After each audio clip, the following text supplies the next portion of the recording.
wrote The Blank Slate, I had a chapter on violence, and that obviously raised the question of whether we are doomed to strife and misery because of human nature. And I knew that the chapter, which argued that we do have violent impulses in us, was going to meet with resistance from people who thought, well, are you saying that war is in our genes and so we should not work for peace, that we're stuck with rape and mayhem and assault because we just can't help it? Now, I think that's a non sequitur, kind of lazy thinking. I pointed out that, of course, we're not doomed to perpetual violence because there are a lot of features of human nature. There isn't just our competitive or dominant or sadistic or vengeful impulses, but also our sense of empathy, our capacity for self-control, our ability to formulate moral norms, our ability to come up with incentives and institutions that make it not worth people's while to commit acts of violence.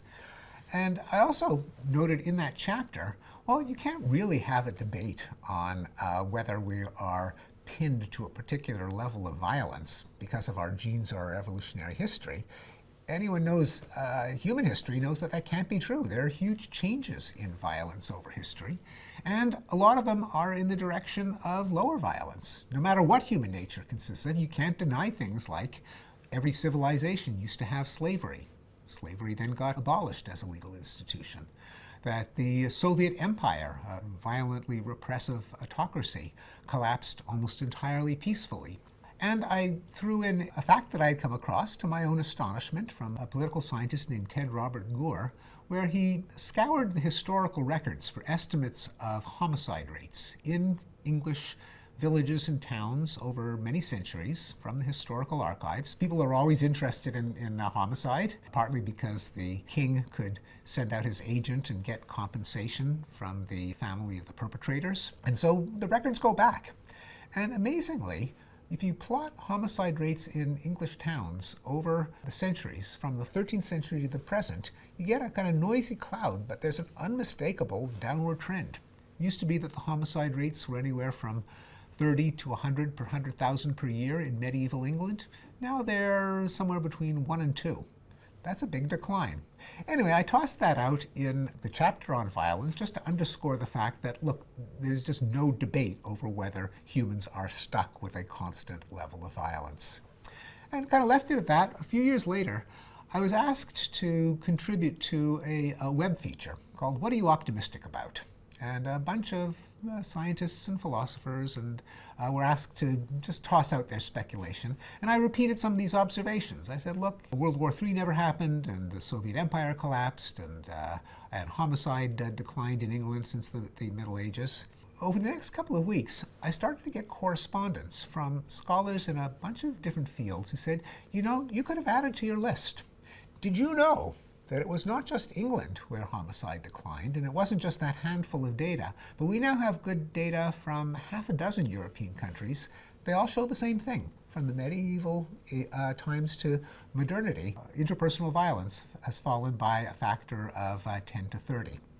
Wow, that's interesting. Someone else wrote and said, did you know that since the end of World War II, rates of war have gone down? Now, it's easy to miss because they haven't gone down to zero, and we all remember terrible wars like Vietnam. But if you actually plot the number of people killed per year in wars, it's kind of a roller coaster, but with a huge downward slope. We're living in a particularly peaceful time. Someone else said, hey, did you know that children are abused and beaten less often? Rates of physical abuse are down, rates of sexual abuse are down. Someone else wrote and said, did you know that rates of domestic violence are down? That is, the beating and killing of wives and girlfriends. Well, as I started to sit on all of these sources of data from these diverse scholars who didn't know of each other's existence, and they all seemed to point in the same direction, I thought, hey, there's a pattern going on here, and almost no one knows about it. Partly because academics are in their separate silos, so the pattern was not noticed by anyone.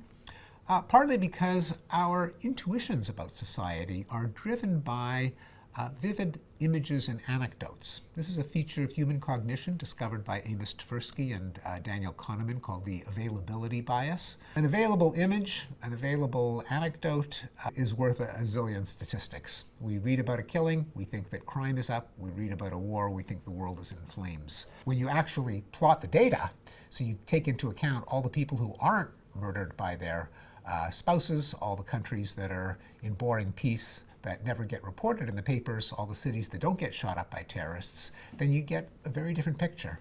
And I thought, well, we got to make sense of this. For one thing, people should just know about these data that I was lucky enough to have sent to me. And also, what a great challenge for a scholar of human nature, for someone interested in human behavior in all of its variety. How do they manage to tame it? How do we manage to get all those curves to keep going down?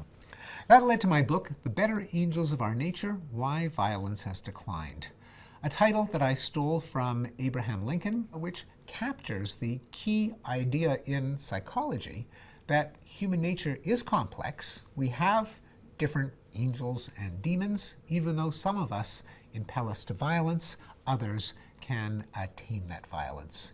So I discussed 6 different historical declines of violence. I didn't think they didn't happen at the same time. They didn't happen in the same places.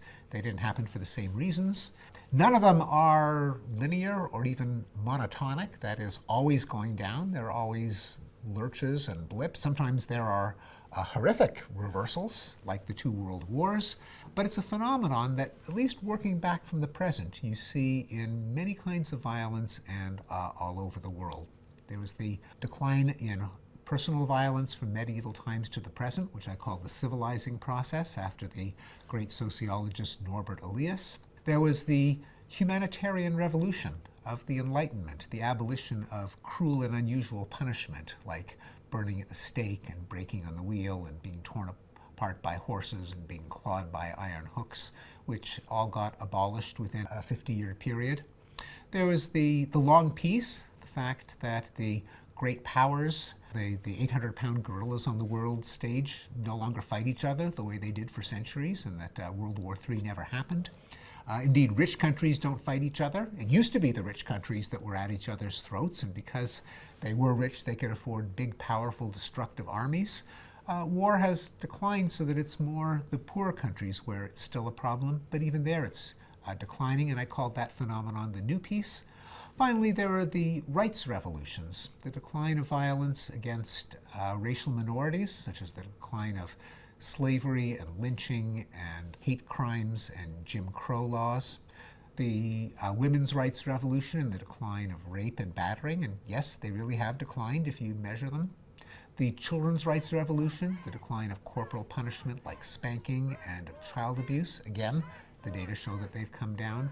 Even the decline of violence against gay people, laws that criminalize homosexuality and hate crimes against gays. We're beginning on an animal rights revolution where cruelty to animals is in decline. Humane methods of farming, regulations of research with animals, decline of blood sports like cockfighting and bullfighting. Then, of course, as a psychologist, I had to make sense of it. I'm kind of see human nature as my problem, and how did this seeming miracle or miracles take place? Well, they're not miracles. They come about because of our institutions, our norms, our laws that try to bring out the better angels of our nature and give them the upper hand over our inner demons, like our desire for revenge and dominance and exploitation. Things like government and the rule of law, that we don't settle our scores with dueling or blood feuds or vendettas or mafia wars, but with a court system and a police force.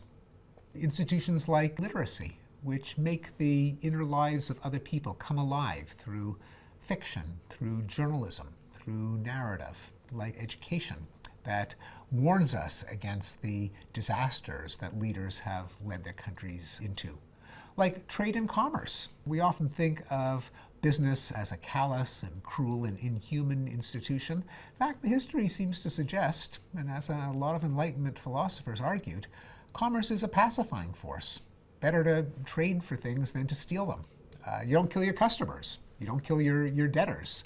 And in general, people who do business with each other are less likely to try to kill each other. It becomes cheaper to buy things than to steal them. So all of these institutions, these creations of culture, work with our nature, not because we're blank slates. We still have all of those ugly impulses. And if those institutions, if those norms, if principles of enlightenment and civilization unravel or decay, violence could come roaring back, and in many places it does. But our ingenuity, our empathy, our common purpose allows us to let our better angels prevail and to tame the darker side of human nature.